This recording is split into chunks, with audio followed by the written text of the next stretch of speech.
وَنُنَزِّلُ مِنَ الْقُرْآنِ مَا هُوَ شِفَاءٌ وَرَحْمَةٌ لِّلْمُؤْمِنِينَ وَلَا يَزِيدُ الظَّالِمِينَ إِلَّا خَسَارًا.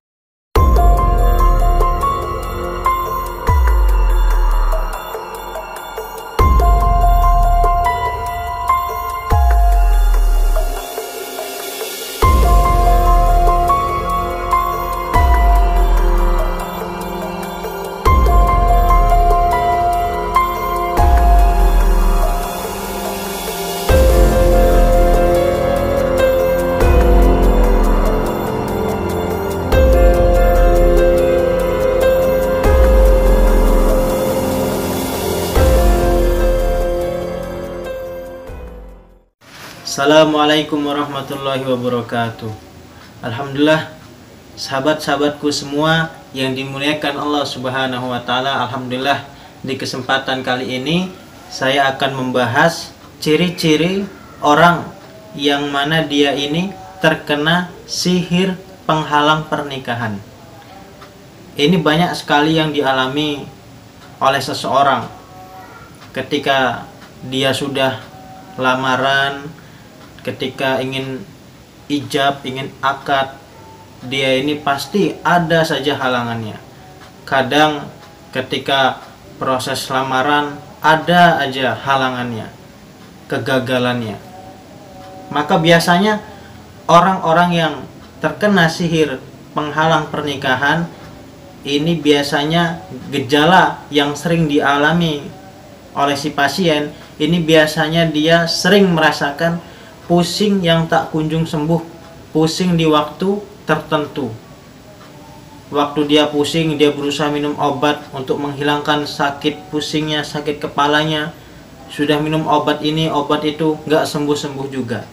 Maka ketika dia sudah mencoba berbagai obat, tapi tak kunjung sembuh, lalu di samping itu, sakit pusingnya, sakit kepalanya di waktu-waktu tertentu, maka hendaknya kita memperbanyak mendekat kepada Allah Subhanahu wa taala. Kita khawatir pusing yang kita alami itu salah satu gejala daripada gangguan sihir penghalang pernikahan. Itu tanda-tanda yang pertama. Lalu yang kedua, biasanya orang yang terkena sihir penghalang pernikahan biasanya dia merasakan sesak di dadanya di waktu malam. Biasanya habis asar, waktu asar sampai pertengahan malam. Lalu berikutnya yang dialami oleh si pasien juga biasanya dia merasa kegelisahan di tengah malam. Hatinya gelisah, pikirannya tidak tenang, badannya merasa tidak enak. Maka ketika dia merasakan ini, maka hendaknya cepat ambil air wudhu lalu mendekat kepada Allah Subhanahu wa taala. Lalu biasanya juga dia ini sering merasakan sakit di perut. Sakit di perut, sudah minum obat A, obat B, tapi nggak sembuh juga. Maka ketika sudah mencoba berbagai obat, maka hendaknya dia itu mendekat kepada Allah Subhanahu wa taala. Kita khawatir gejala-gejala ini bukan gejala penyakit medis, tetapi penyakit non medis.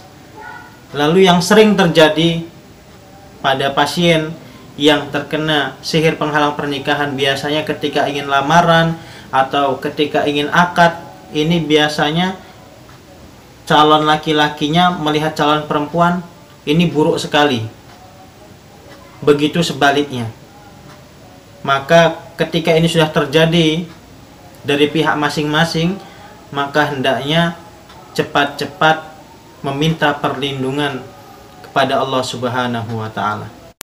Lalu cara pengobatannya bagaimana? Cara pengobatannya seperti yang dicontohkan kepada guru-guru kami, itu biasanya beliau mengajarkan ambil air putih segelas, lebih baik dikasih madu